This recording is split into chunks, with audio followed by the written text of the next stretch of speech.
You're listening to the Support Report with Be Present, where we share real stories from young adults and how support changed their lives.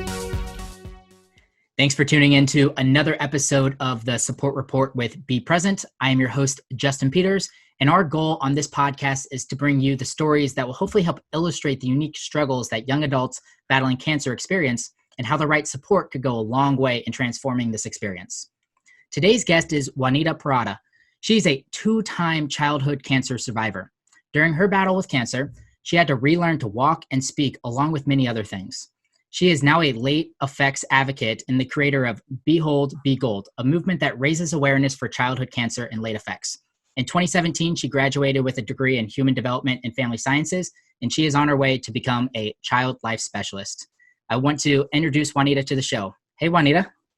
Hey, Justin. Thank you for having me. Yeah, it's a pleasure. I'm excited for our conversation today. You have so much energy in the videos and the talks that I've heard of you. So hopefully we can both channel some of that energy in this conversation. But I think probably a good place to start out with is your first diagnosis. So I would love to go back to that day. I think it was August 2003. I think you were in your elementary school at the time. You went to your nurse, correct? And went to the emergency room and then heard the words, "Juanita, you have cancer." What was going through your mind that day? Yeah, Justin. So it was a while back, 2003. So, I do, but that's one of those moments you just can never forget. I was 10 years old. And, I entered after going to several doctors and finally ending up at the doctor where they told me that the news of the diagnosis. I remember just being in a room. My parents got told first. I was put in a room, and there the doctor came in. My parents were crying at the moment and very they didn't know how to tell me. I'm a young child getting told this devastating news. The doctor came in. I recall she was rubbing my back and she just broke down the news. "Juanita, you're diagnosed with cancer." And automatically I just recall, just being furious at the world. I associated, cancer with death and cancer with hair loss. I was frightful. I was heartbroken. I was very scared. I felt like I was being punished for some reason. As a child, you just automatically, you get told this news. And my reaction was what did I do? I was at furious with God too. What did I do to deserve this? How did this happen? So many questions. And that I needed to be answered. It was just one of those things that you can't really put into perspective. I felt confused, shocked, and like I said, punished. And I found it very odd. I found it very odd that this was happening to me because, again, you're 10 years old. One day you're skipping around, running, or whatever your activity is, and then going, to school with your friends. And I recall it was my first week of 5th grade. And then suddenly I just had this tremendous leg pain. And then that led to the emergency room, that led to the doctor who rubbed my back and told me, "Juanita, you have cancer." And that was that, and then it ended up being for several years. Yeah. Wow. A few years after that. Wow. So what's you were battling leukemia, correct? What specific leukemia were you battling? Yeah, so I was battling acute lymphoblastic leukemia, which is a cancer that affects the blood and bone marrow, and it really affects your white blood cells. And it's really it's one of those cancers that is acute, so it's rapidly growing. So I got, going back to, you said, what was I feeling? So I had cancer twice. So my initial reaction to when I was 10 was that. Later on, I got diagnosed. I relapsed. I got diagnosed again. And I recall, Justin, the second time I took it with more of maturity. I took it with more positivity. So you can now, I'm telling you now, kind of positive feelings, Sure. just I didn't take it. I mean, obviously I was furious again, you get, after a while, after that, my first battle was the big kahuna. It was like the biggest battle because it came with complications and a trip to the ICU. I suffered from a stroke. I suffered from seizures. I suffered from a coma. It was very traumatic, the first round. And all this was due to a bacterial infection when they were doing my portacath procedure.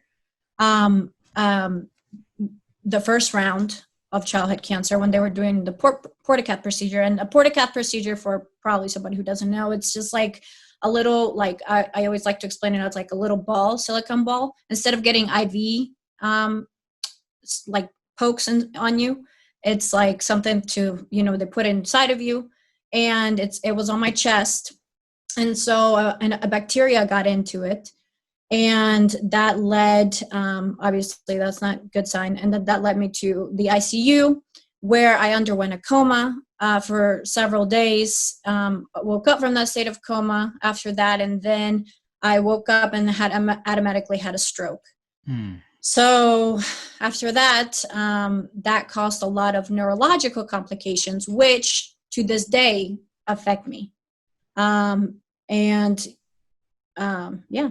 That was that. So what did the experience look like? So you battled cancer for almost 5 years then, essentially? 5 years. Yeah. Okay. Mm-hmm. So 5th grade to, about a sophomore in high school? Yeah. 8th grade. 8th grade. Yeah.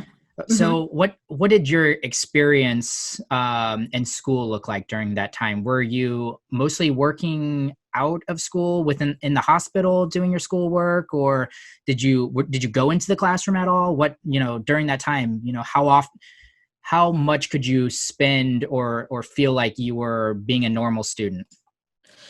Honestly, like I never felt like I was a normal student. I was 10. I remember the first time I was diagnosed, I was a year straight in the hospital. So I didn't leave the hospital. I would say I left the hospital like sometimes like on a weekend, and that would be like my awesome days, like where I was like, it was like a treat or something. I would get to go home. And like a weekend or like maybe like a special holiday that maybe my parents were like, oh, can we please like let her out, but my teachers, they came to the hospital. I was homeschooled too. So whenever I did go home, I would have a homeschool teacher. And yeah, it's because I was so delicate at the time, of course, with all the immune system stuff going on, that you can't really have germs anywhere around you. You can't. I was so fragile. I was delicate. I had the stroke. It was a lot of everything, a lot of therapy, a lot of everything. But yeah, I wasn't really in school much the first round. I started going back to school towards the end of, I would say, 6th grade. So when I was diagnosed, I was in the beginning of 5th grade. Towards the end of 6th grade, I started going back to school. I would say like 2 times a week or something like that. I was not with my regular, I would say, classmates anymore. I was like put into special education courses with a smaller group of people. And after, I would say after school, I would have to come before school just to get taught, because my brain, to that point didn't work the same as, didn't function as it used to. When I relapsed, I recall I was sitting in math class, 8th grade. So I'm sorry, I actually finished my treatment during freshman year. But I recall like just having like vision problems. And I was sitting in math class. And again, I'll never forget that day. I kind of like didn't tell my parents for a couple of days about what was happening to me, just because of, I guess, my fear of what was going to happen next. So I stayed quiet about it for a couple of days. And then it got to a point where I couldn't see from my right eye. So that led me to eventually, tell my dad, and he automatically took me straight to the outpatient cancer clinic. And then there's where they diagnosed me again. And they said that I had a tumor in my eye. And so from there, I didn't really, so I feel like I'm trying to remember. I was in school on a little bit of sixth grade, like I told you. Seventh grade, I do recall going more often, knowing that, I was cancer free, and I'm quoting cancer free because, at the point I wasn't really cancer free. And then in eighth grade, I was again trying, I was getting more, how do I say this? Yeah, I was attending school more. And then towards the middle of eighth grade was when that situation happened to me.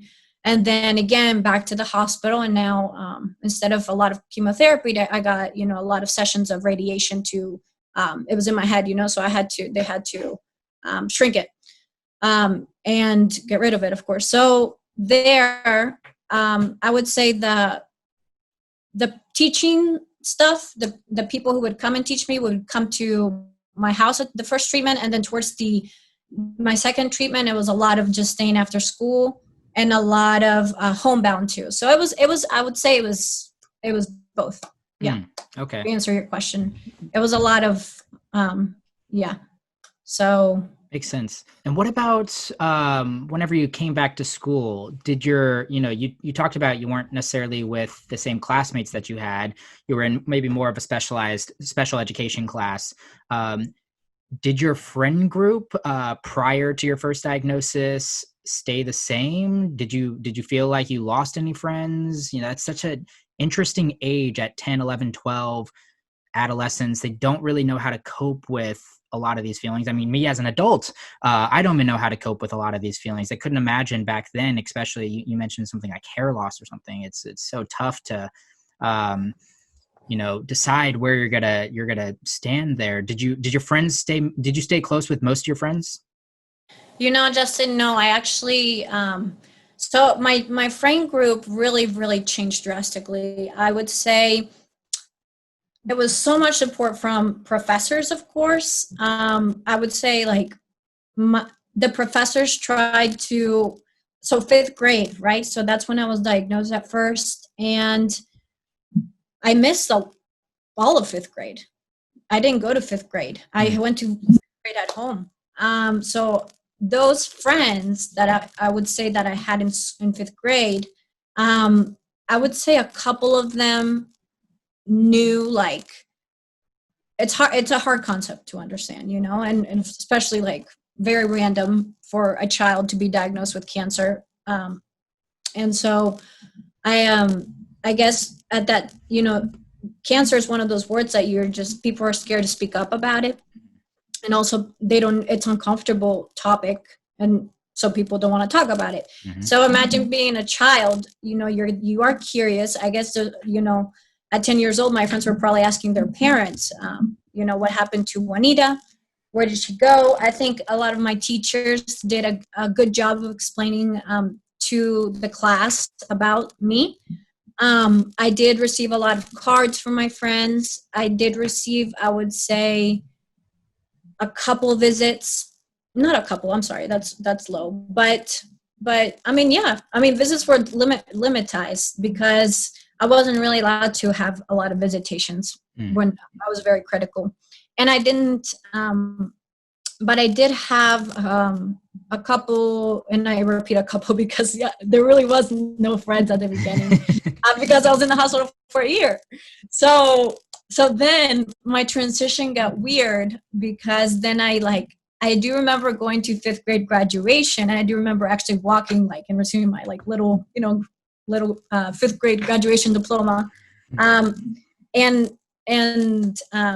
then transition into sixth grade, that's when new people come into your school, your social group, because I went into sixth grade. Now there's children from other different school systems. So then they enter, and then you're just that odd kid, that weird kid who had cancer. And then you're meeting all these new people who don't know your story, don't know about you. But then there's the people who were in your fifth grade class who knew about you, So it was a lot of craziness going on now that I think about it. it was a very big transition. And then there's the new people who like saw you, and then obviously they like felt bad for you. And yeah, and then just kind of like stuck. And so there was a period in my life, I would say it would be like 7th grade and 8th grade, towards the beginning of 8th grade. 6th grade was just weird, you know, and I think I spent most of my time just trying to focus on school and just catching up. I did try to join, I was a manager for like a school, for like a soccer team or volleyball team. And that was really nice. You know, I felt like included, which was great. And then the same in 7th grade. And that's how I kind of build my friendships. And so then I do remember there were a few group of girls, 2 twins, and I'm still friends with them today. We're not as close, but we still keep up on Facebook. If we see each other, we say hello. And they were just so awesome through my hospitalization experience the 2nd time. And another group of friends. And there was that group of friends, you know, during hospitalization, my 2nd treatment, because again, that hit me towards 8th grade, towards freshman year. Towards 8th grade. So I was now, you know, how do you say it? Well, yeah, I was getting older. And then they would come to the hospital. By at that age, you know already what cancer is, you know, again, still strange. But so they would come to the hospital actually during, and they would like bring some stuff. I guess when I say stuff, I mean like, I don't know, like fun girly stuff, you know, sure. Just like, even if it's just like to do like craft stuff or just like movies. And I guess we would just like paint our nails and like paint our, you know, they would paint my bald head, you know, like stuff like that. And then when I was not in the hospital, they would invite me, like for example, one Halloween, since I was anemic, I couldn't really go out a lot to go eat trick-or-treating to each person's house, you know? So they were so sweet, and they actually were like, hey, Juanita, we're going to have a Halloween party. And they all actually dressed up as Juanita, like they made like pajamas, and they like did their own shirts, and they wrote my name, and just the sweetest girls. And they like, and we all like, and I remember I had my wig on, you know, because I was insecure, obviously, about, and I remember I was on like steroids, so I had like these big fat cheeks, and it was just so funny. Like I'll never forget that day too. But it made it so special just having them do these kind of things for me, you know. And there were a lot of times that, you know, I would hang out with them at school, and I would say like they were just like well-known people at school, so I would hang out with them, and then again I felt like I was just part of like something there, you know. And then they were also on the volleyball team, so that's how I kind of became volleyball manager and a part of the team. And so yeah, so there were moments in school, the chances that I did get to go, which was, you know, 6th grade, let's say 5th grade all the way to 8th grade, a little bit of 9th grade, that I did have a little bit of the support system, like my group of people, you know. And then, but I did feel like it like I did lose a lot of friendships. They weren't around. They weren't around. Like, you know, I had some people, but then I feel like I lost a lot of friendships due to cancer. And at the time, to be honest with you, Justin, I didn't really there was no time to focus on that either.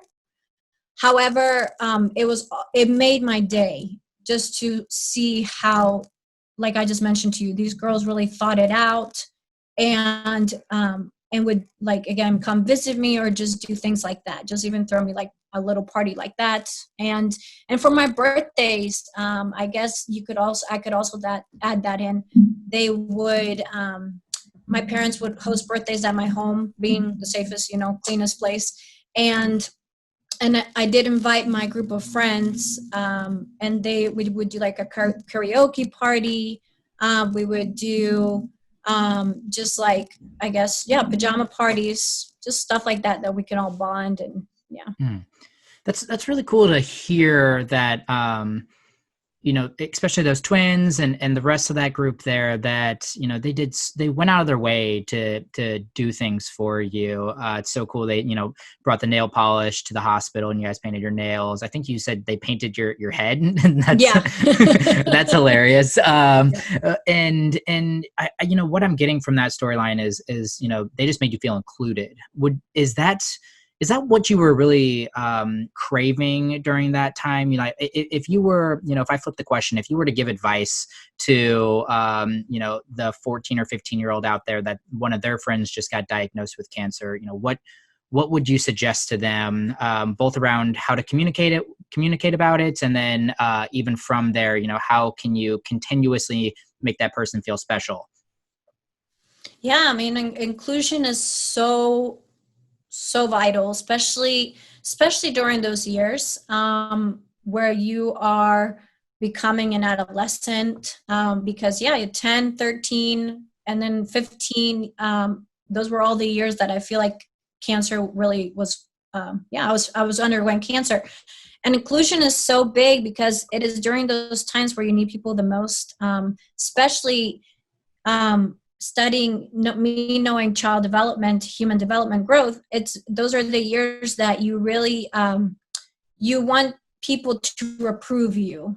You really are you feel insecure, you really want acceptance from others, and you really just like we were saying, you really want to feel included in everything that's happening. And when you're going through cancer, obviously you're either in the hospital or you're at home taking care of yourself, and then we miss out on a lot of what's going on in our normal what our normal routine would have been if we would have lived that life in school, like for football games.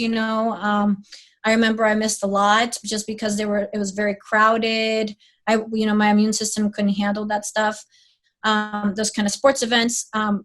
There was a lot. Yeah. So there's a lot of things that I feel like if I was giving advice to somebody right now who just is becoming friends with an adolescent or a young adult or even a childhood cancer patient, I guess inclusion is vital, because I feel like that helps the mental state of a person and the growth of a human being to be well. How can you be in a hospital knowing that everybody's doing stuff without you, everybody's like enjoying life and not giving, like they don't even care that you're there, suffering, with all these wires attached to you, with all this chemo going on, like you're throwing up, you are getting poked, you are getting procedures, you are getting examinations, you're getting all this, you're living a different life in the hospital or at home. And other children or adolescents, or young adults, they are, they're having fun and doing what they're supposed to be doing, like school life, adult life, young adult life, adolescent life, and you're missing out so much. And so how awesome it is for somebody to come and be like, hey, why don't you, like if you are allowed to go to like sports events, you're like, how cool it is to be like, hey, reach out to you and like, I'm going to the sports event. Do you want to come with me? I'm going to the mall. Let's go out. Let's do this. I know I spent a lot of the friends that I made, that I had at the moment, they would always we would do mall. That was just fun, to go to even shopping, just looking around. Yeah. And so, it was really nice to be called out and be like, hey, Juanita, let's go do this. Let's go do that. Obviously my hair was short at the time. I had like a fro sometimes, my hair fell out twice. So I did feel insecure of myself, but I feel like being with somebody who didn't go through cancer made me feel more secure, like knowing that I'm accepted, knowing that I'm included, knowing that I can just be like you. Just because I have cancer, that doesn't necessarily mean I'm an alien, so it does bring a lot of difference. Yeah, totally. And I can't even imagine some of that isolation that you're experiencing. The only glimpse that I have into it is, current day going through COVID-19 right now, and missing out, quote, quote, missing out on so many things. But the big difference is everybody's missing out on those things. It's not like you're in the hospital bed.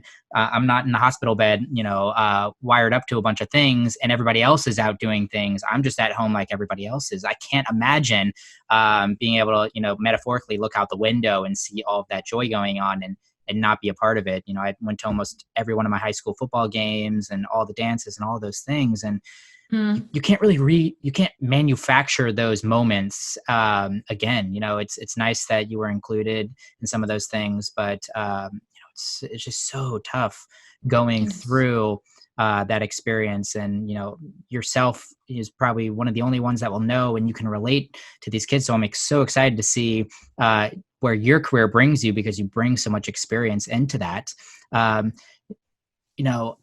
After you rang the bell the second time, this was, I think, 2008, correct? September 2008. Yeah. You rang the bell for the second time. You're feeling good. I'm assuming you're quote, quote, cancer free.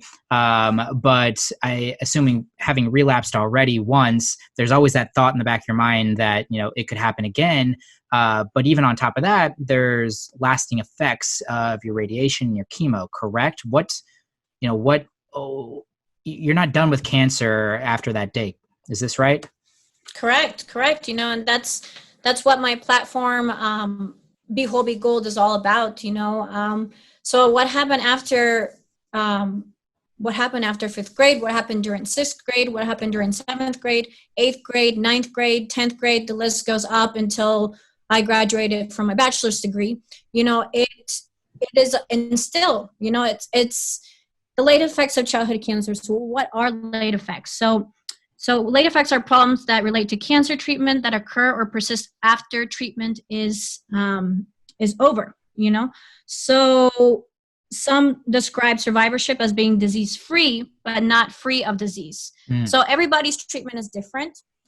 Some childhood cancer survivors experience late effects and others don't. It just depends on the intensity of the treatment and many other factors. So it just depends, like, for example, the type of cancer that you had, the area of the body you had cancer, the age, the procedure, your overall health. And so when I was going through education, and I'd say education because obviously you're a child and that's really your main goal, is to focus on education.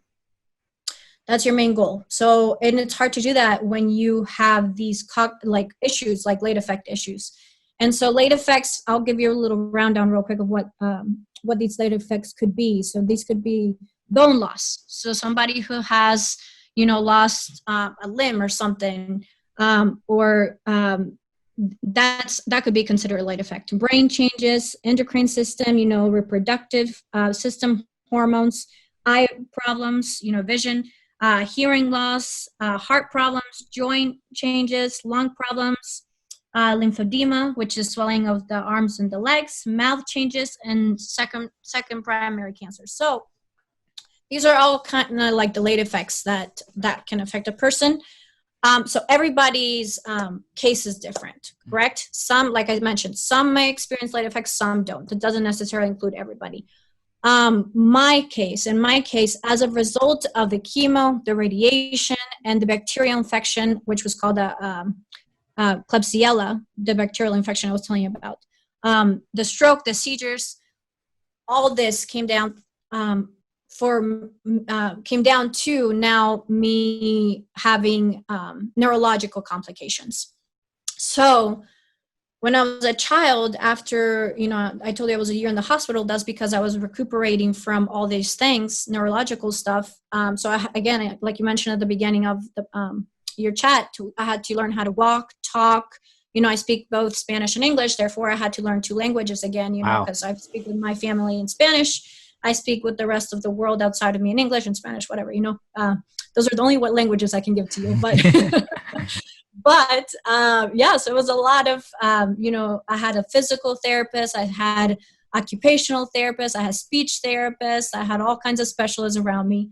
And it was learning how to walk down the stairs. It was learning how to, get out of that stroke state. Learning how to drive. That's even like, when you were talking about late effects, we can even go as like driving. Everybody got their driver's license. Again, that's another thing that you want to feel included. We're talking about milestones here, so I was hit at that age where all my friends are getting their learner's permit at 16 years old, 15, and doing that examination stuff, getting their driver's license at 16. I didn't get my driver's license till the end of senior year when I was like 19. Wow. And so it was why, because I failed my exam like 7-10 times, and I had to really get it down. And it was difficult for me, just like schooling. It was difficult for me to process everything because I no longer had that like quick speed, And everybody, you don't have to have childhood cancer to be to have neurological complications, Everybody's different. Everybody learns different. Some people just learn differently than others, and that's fine. In my case, it was a childhood cancer that caused all this to me. And I mean, who knows? Even if I didn't have childhood cancer, who knows if I would have been quick at things? But you understand where I'm coming from. Yeah, definitely. This caused a major change. So the memorizing stuff, just like memorization of stuff, like let's say I was in class and I had to like learn all this stuff by tomorrow. No, I need my time. I'm gonna have like a seizure if I don't. I really. So it came handy to have. Through school, I was put an IEP, the special individualized plan. I was put through that through school and through high school, and through high school and through college. So in college, they also have like student services with disabilities. So I also was a part of that, which was great, And the more I got older, the more I accepted my difference, I think it's hard when you're young to accept the fact that you're different in the sense that you learn differently from others. And so I was very, I thought, I could do it all by myself. And no, I actually came to the conclusion that I needed more assistance. Therefore, it was nice to have those smaller classes. It was nice to have extra timing on my exams, my quizzes. It was nice to have all that stuff. So the late effects was through my childhood, through adolescence. And it got harder, as I said, once entering college. So first I went to community college. And first I couldn't even get into community college because of these late effects, because I couldn't even pass they want you to pass a, what's it called? Like an exam to get into college, So like an ACT or an SAT? Well, it was I didn't do that. But which was, there's some benefits to it, I almost had a seizure taking that, so I couldn't imagine you taking that one. So no, it was, I forgot what it's called, but anyway, so in high school, I didn't, I was put again in different courses, which was great. And at the same time, I felt like, this is not, I'm not with my friends. But anyways, so in college, I took a class that made me I couldn't pass math. I think that was the hardest, because part of my brain that had to do with math didn't work anymore. It was harder to function, without that missing piece of my brain. So I was just like, those were the cognitive difficulties, I feel like biology was also very hard because it was a lot of memorizing. Mm-hmm. It was a lot of all the classes that had to do with all that. I ruled at literacy. I love to write. I love to do all that stuff. So, I was good on those aspects. But, eventually I got into community college. And so, but it was hard. It was hard, Justin, to accept the fact, how are all my friends, they're moving on to 4-year colleges. I'm going to a community college. I can't even get into the community college. So the first year was me just trying to get this intermediate class to pass math. So it would be like a math, but with no credit, When I mastered that, I got into community college. And then after that, I was like, okay, Juanita, there's no time to mess around. You need to do this community college stuff so you can keep going above and beyond. So then I focused myself. And so I got so in high school, I had my counselors and I had my IEP plan, but after high school and you're into adult life now, who's gonna kind of like keep motivating you, keep pushing you if it's not your professors? So my parents, my dad, he actually, there's resources out there. He got, I was able to be with a vocational counselor, which is like a mentor who who mentors you after high school, job wise and career wise. So this person has been with me ever since and still is. And after that, he was like, okay, you're going to do, what are your strengths? And I said, well, I love to talk, as you can see. So I love to talk. I love to, I'm very sociable. I'm very, I find myself humorous, I'm a very positive person. Okay. I love to just interact with people. I love children. I love being a child, literally. Like I love that I can connect easily with kids, So automatically I was like, okay, well, you can be a teacher, But for me, I couldn't stay content with just being a teacher. Like I love teachers. I mean, they're the best. What are we doing right now during the situation of COVID? We need teachers. Yeah. So teachers are so valuable. My mom's a Spanish preschool teacher. Like teachers are the best. But I wanted to, from my experience, I really wanted to give back to the population where I kind of was, liberated from, in the sense that I underwent childhood cancer, and now I want to be in a healthcare profession. However, since we talked about my memorization skills, I knew I had to be realistic with myself. I can't be a nurse. I can't be a doctor. I can't, there's a lot of social worker stuff happening that I am not ready to deal with, or that stuff, So I took the closest thing, and I actually had a certified child life specialist when I was in the hospital, who literally is, I tell her to this day that she is my, just like the person I look up to so much. Therefore, I told my counselor, my vocational counselor, I was like, I want to be a certified child life specialist. So I showed him everything that was required to do that. So he said, okay, well, first think small. First, let's why don't you, he suggested to me, he was like, why don't you do the early childhood program at Virginia Western Community College? And I was like, yeah, of course, let's do that. That sounds awesome. That sounds like my thing, my kind of, and I did that, and it was so great. I met some awesome people, and it was one of those things where he also mentored me, in the sense that he was like, okay, be realistic. Think about how many classes you can take. Some people go into college and think they can master everything, end up failing everything. So, you, Juanita. So I was like, yeah, you're right. I know me. I took 3 classes each semester. Therefore, it took me a while to finish. However, it's all good. It's all good, And each class was a lot of child development stuff, psychology.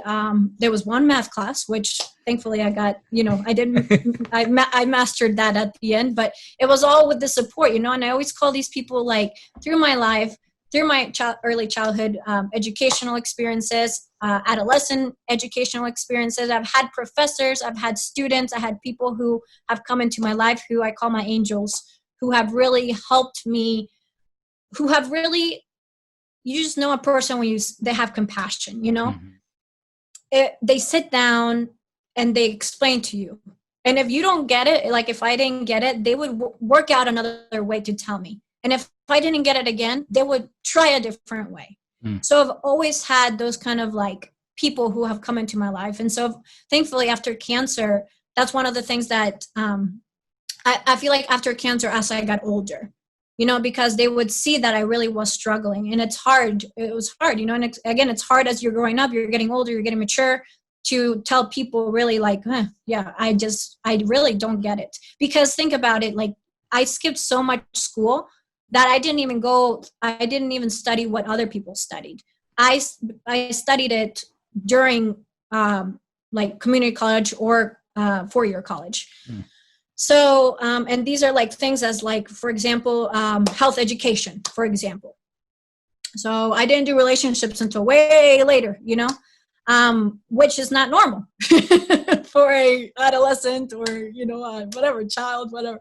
But I was in the hospital. I skipped a lot.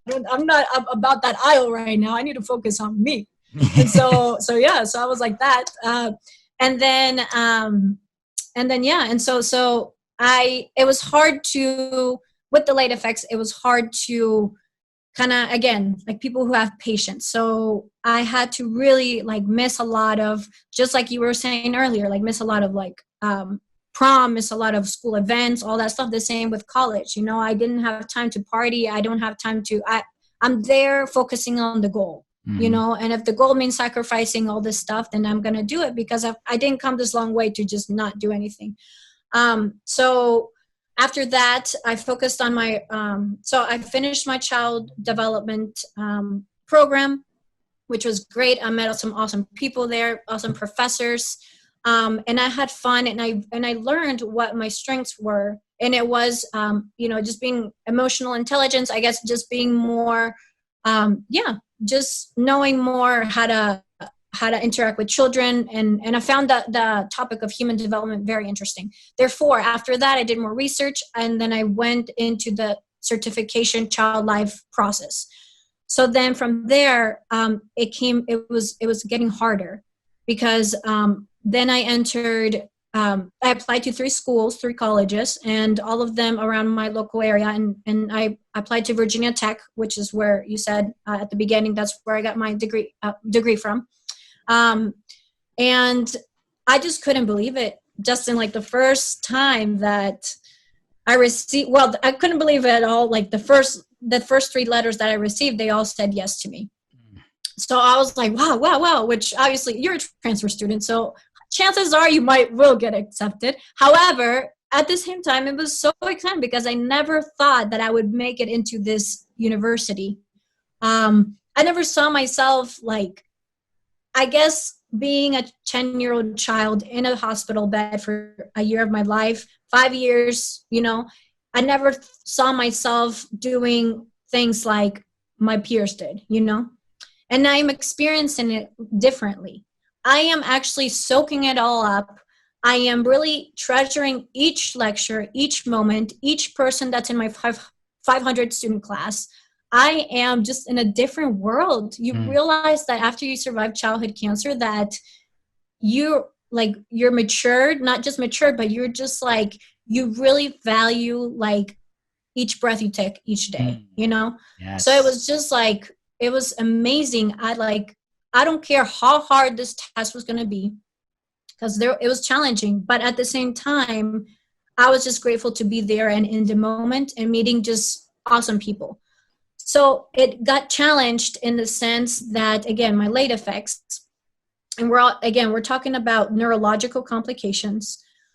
And then I didn't finish telling you about my late effects, but it was also neurological complications, vision problems, and dental problems. So the vision problems came from the second treatment that I told you about, that I had the tumor in my eye. Then radiation came along, and that completely messed up my vision. I use contact lenses now, or glasses, you know, so from the 8th grade, I was like 15, I lost my vision.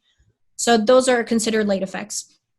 And then dental problems, in the sense that I had one tooth that never grew when I was 10, and that delayed it from growing.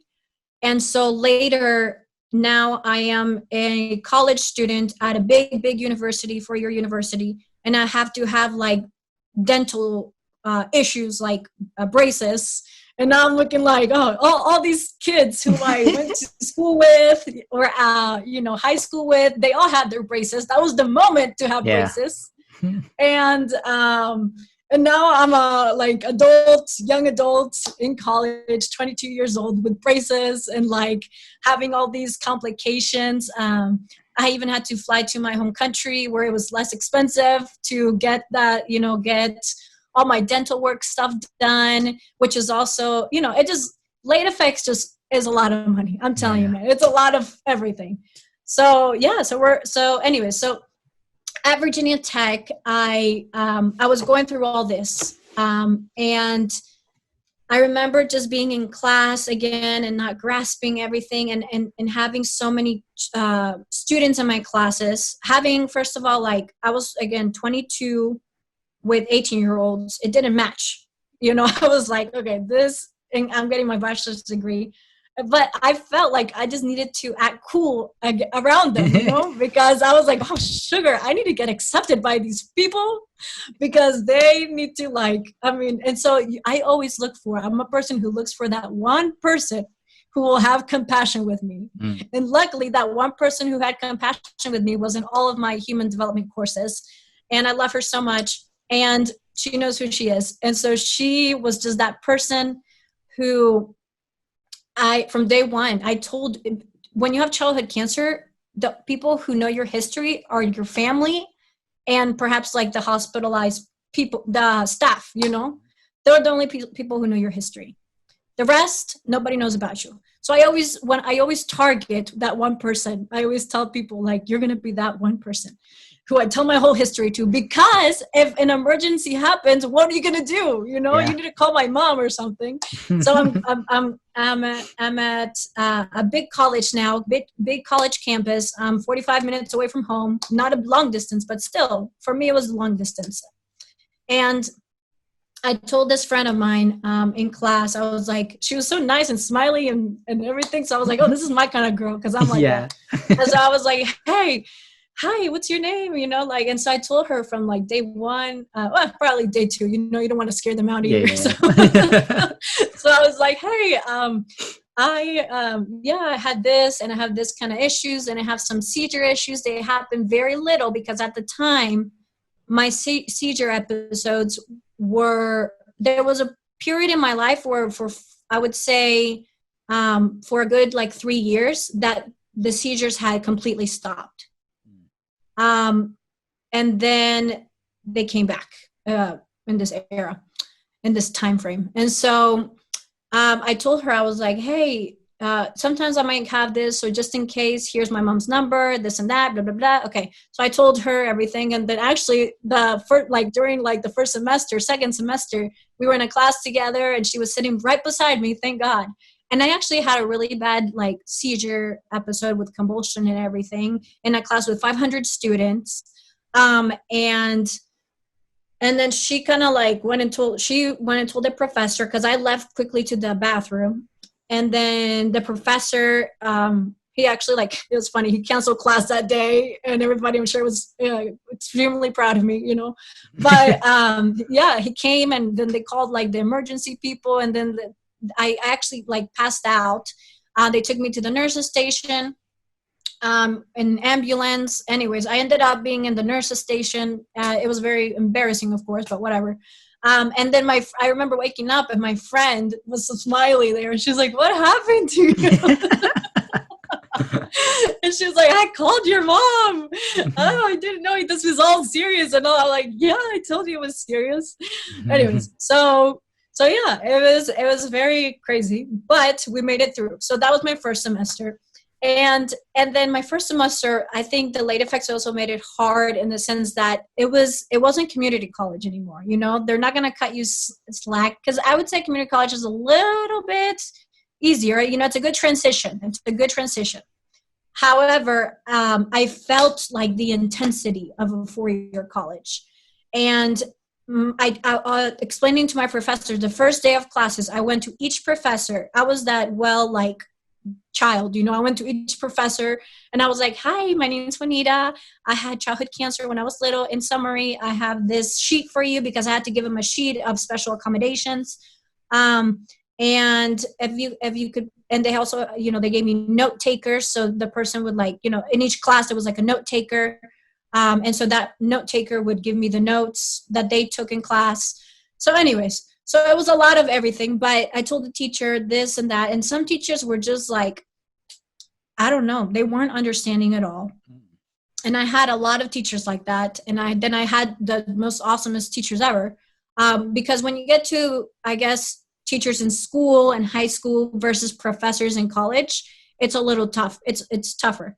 But at the same time, they were willing to work with me. And I told them, and professors in college, they always ask, they're always like, my office hours are this and that. I would be in those office hours morning and evenings and whatever, she was like, I would be there at any time you needed me because I was a dedicated student. And so again, that goes with missing out on a lot of social stuff. And then meeting new people in college was also, wow. It was hard to explain to them why I couldn't party too much because I had to get my good night's sleep or else I'll have a seizure or something will happen and then I seem so uncool. The drinking was also like, no, like I can't drink because I'll have a seizure or something. But then I always like, I think my parents traumatized me a lot with like the seizure stuff. I think they just wanted me to like, behave, of course, that I actually like, but I took it seriously, it's a lot about taking it seriously. Yeah. I think each class, it was depending on the subject. I had difficult, like I mentioned to you, biology in college was so haunting. I remember I took it 3 times. And it was hard. It was hard because of these late effects. I had to really understand this. And like, I talked to you about relationships, I didn't get into my first serious relationship until college, and so, which I'm still with this person today.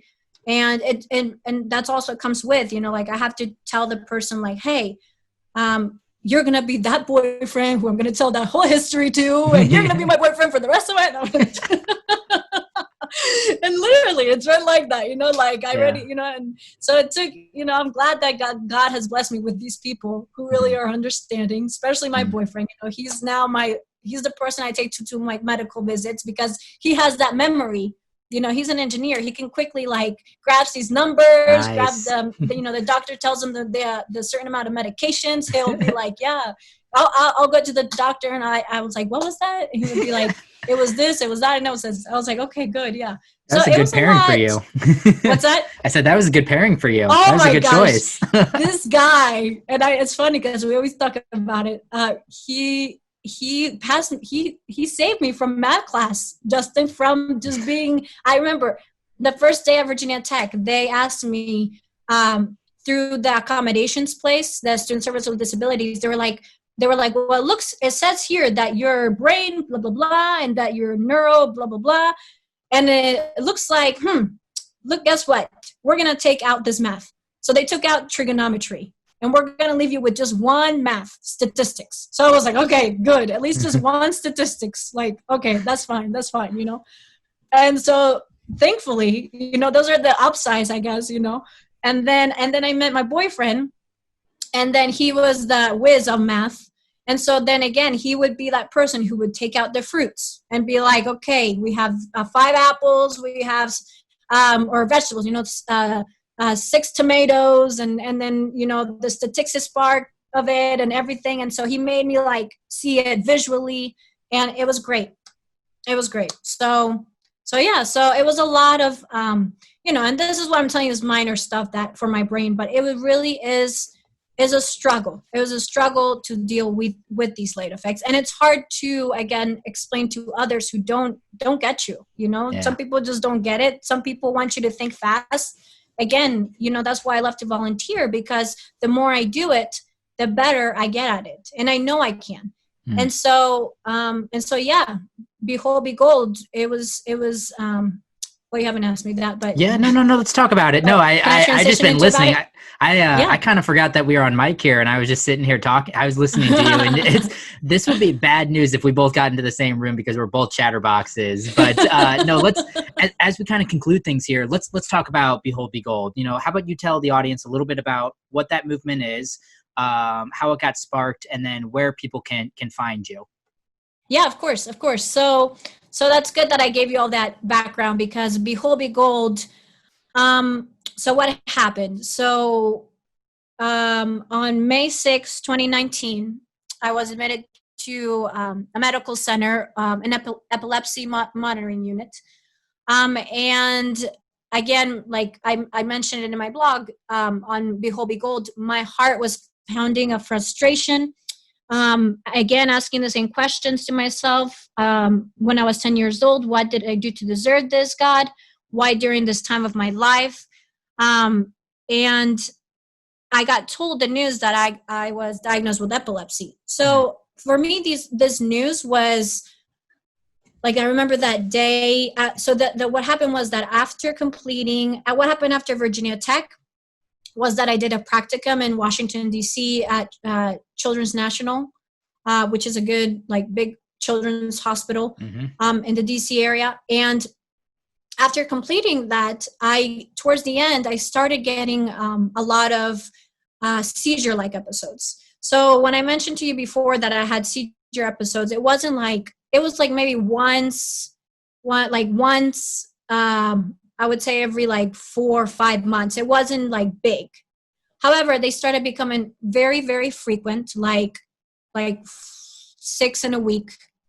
And I knew that I had to, after DC, after I did my practicum, I knew I had to come home and take care of myself and go now focus on my health and get help, which again, it's hard to accept because I'm on a roll. I just finished that practicum, which the child life career is really hard career. There's a lot of barriers and a lot of gaps and it's a long way to get to where you want to be. And after I did that practicum, I felt like my knowledge was in my head. I have it all down more than before. And now it was time to apply for internships and do that because it takes a while for you to kind of get an internship, which is the last step to become a certified child life specialist. So I went finally to get the help. And that day I went with my brother. Again, the support from my family, my nuclear family is my mom, my dad, my brother. And so my brother, he took me to that medical visit and he stayed with me the days that I was admitted. And they did some tests and I felt, I guess, just the anger of when the doctors told me you have epilepsy. I felt the anger that they told me I had epilepsy and that I couldn't drive for a while. And that while still remains, and so I felt frustrated because after completing kind of all the struggles, we talked about since day one, since I had the 10 years old, to the 15 years old, to all that, for them to tell me that to this point where I'm like 26, currently I'm 27, but a year ago, they told me this news and I just couldn't accept that, man, life goes on and I'm still haunted by cancer. I don't have cancer, and I count my blessings every day that I'm healthy, as can be in that sense. But I'm dealing with this like barrier that's there. So that day I was frustrated. I told my brother, I did, you recall, like calling my boyfriend through FaceTime, and I was upset and I was telling him like, this is why during this moment, and my family, I was telling them the same. And it was so hard because, and then telling me I can't drive, it's like putting me back to day one when they told me I had cancer and I was a child, and you can't do anything when you're a child. Your parents are the ones who say and the ones who do. And the same feeling. When I got told I got epilepsy and I couldn't drive. I think that's what really ticked me off there. When they said you can't drive, I was like, what? Like, I felt the same kind of news. And so it was a frustration. And, but now the difference, when I started Behold Begold, I wrote on my blog that during this time of my life. So the difference between then and now is that I'm not young and naive. I'm older and wiser. I read and I research. I experienced it firsthand twice. I'm not scared to speak up. I'm not scared to speak up for others. And I have a voice that shouts for help. Help for this vulnerable population that only receives 4% of research funding compared to adult cancers. vulnerable population, because unfortunately children don't get enough the opportunity to use their voices when they are in the hospital. Adults say and do, and that's that. Now I'm a young adult. Now I can finally say and do, use my voice to speak up how pediatric cancer drastically changed my life in 2003, in 2006, and currently. How survivorship of childhood cancer came with some late effects and consequences of the treatment that saved my life. How ironic, right? So this is not a pity post. Obviously, I don't want to be like, boohoo, Juanita. No, this is a motivational, taking action, and grateful post. Grateful that I'm a 2-time childhood cancer survivor. Grateful for the neurologists who are treating my late effects, seizures episodes, and grateful that after all the adversities I have faced and overcome in my young life, my faith and my hope to beat the odds remain intact. So, on June 2nd, 2019, a few weeks after my neurological exams and diagnosis of epilepsy, my heart again was racing, with not because of frustration, this time of excitement. So an enthusiastic voice, I went home, and I remember I was sitting in the couch, and I was sitting, my boyfriend was consoling me, and I was just like, this is not fair. How does this happen to me? And I guess you have those moments. I always thought myself to be a very optimistic person. And this was one of those moments where I felt like the light was shut down. However, I felt like something in me just arose and was like shook me up, and like, that's how my life, my head always works. It triggers me with these negative thoughts. However, I always can see a light at the end of the tunnel. I always can be optimistic. And that's the good thing about, I guess, just, I don't know, my personality and me. Like, I don't let those negative thoughts get to me. Rather, I try to like adjust them and make them better. Therefore, that moment, I just kind of was like, no, like, I'm not going to let cancer get in my way of my pursuing my hopes and my dreams and what I want to accomplish in the future, as far as my life, as far as everything. I'm not going to do this, like, just because I got told I couldn't drive and have epilepsy does not mean that I can't keep going, and I have a voice. I'm going to speak up, and that's what I'm going to do, So I define Behold Begold as Behold Begold is to perceive an unstoppable force of positivity, ambition, and resiliency that arises within you while undergoing the late effects, challenges, and barriers that come with surviving childhood cancer. So I found that moment to be like, watch out, everybody, like, get out the way, get out, because, be aware, be cautious, because I'm coming. I perceived this unstoppable force of positivity because I did, I perceived it. I felt it, just because I got told this that does not mean that my life is going to put on hold forever. That rises within you. And I say you because I want this definition to be open to anybody. Really, I don't want this all to be about me. Yep. Sure, Behold Begold it's my blog, it's my personal blog. It has photos of me and the accomplishments I've done and what I can show about me that I've made possible through a positive mindset and with a to-go mindset. Mm-hmm. However, this within you is for anybody, because anybody could have the same thoughts. Anybody could go up, anybody can be optimistic, and life will go by and you can get through it while undergoing the late effects, challenges, and barriers that come with surviving childhood cancer. So there's like I've mentioned this whole podcast, there's so many barriers that come with surviving childhood cancer, any cancers, adult cancer, adolescent cancer, and there's so many challenges. And so there's many blockages, but we need to, I feel like, just keep moving, keep fighting. We shouldn't be put down by words that a medical professional say, because at the end of the day, my spiritual beliefs is that always God has the word at the end of the day. And not just God, but your mental state, how you want to look at things,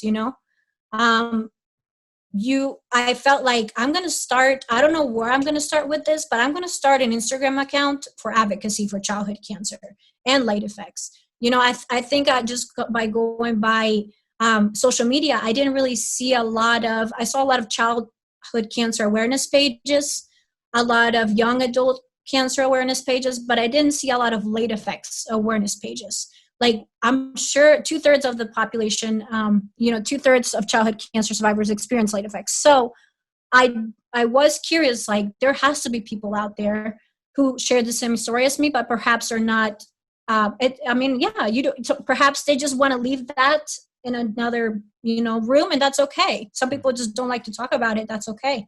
But I know it, and some people maybe just are not as, I guess, how do you say, like, are not as like, I'm willing to be a voice, Sure. I'm willing to have anybody on my page or have anybody write to me and say, hey, can you share this, can you share that for me?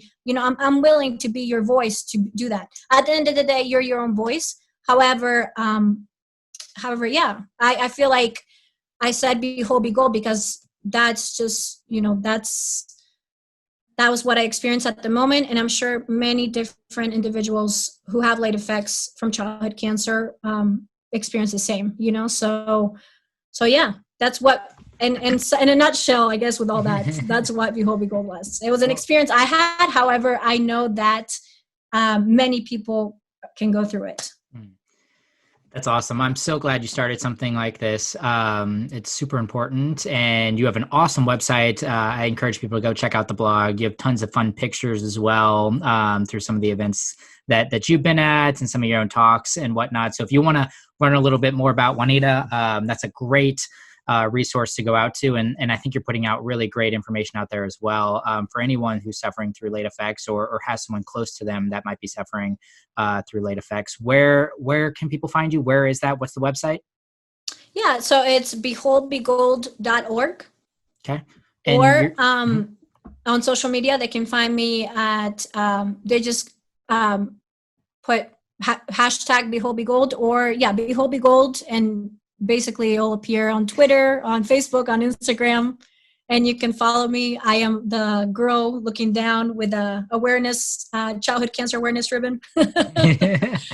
And about that photo, actually, if you go to my website and you look at the first photo on my website and on my social media pages, I posted that photo because it's me looking down at a childhood cancer awareness ribbon, but it is very symbolic to me because that day was when I graduated from Virginia Tech, the university I went to, and that day I felt so fulfilled and so accomplished after undergoing just like the impossible, So yeah, so awesome. I felt like that was the icon image.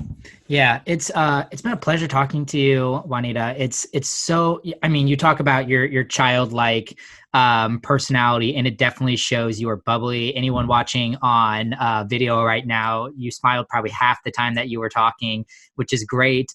But I want to make sure that people don't mistake that for weakness either. You are such a warrior. You've gone through so many things, not only twice with cancer, but, readapting yourself, getting through that intermediate math class to get into community college and everything that you're doing now. And it was really cool. When I was doing some research, I mean, the thing that struck me, it were those hero beads that you were given and the symbol of the hero beads now. So I want to conclude maybe with, 15, 30 seconds here of just a little bit about that hero bead story and what that symbolized. And I think maybe that would leave people with a little bit of hope, anyone that might be going through something difficult right now. Yeah, of course. So the hero beads are given to childhood cancer patients, if you're not too familiar with it, when they finish their treatment or while they're undergoing. Some of them you get each time you finish a procedure, each time you finish chemo or radiation or whatever the procedure you're undergoing, or a milestone, perhaps is education, something big that's happening through the time of your treatment, a scan, whatever it is. Those are big milestones for young ones little ones, adolescents, it's just very symbolic, that knowing that you conquered that. You conquered each intense thing, was procedure or whatever it's life circumstance that's coming at you. You conquered it. And so for me to receive that, and I actually received mine later towards my second treatment, of course, because at the time, those actually didn't really exist. In 2003, they weren't very familiar with it. But towards the end, 2008, I received those, and they were just very symbolic to me. I guess just like we were saying, like they're just so symbolic, because they show how much adversity you faced.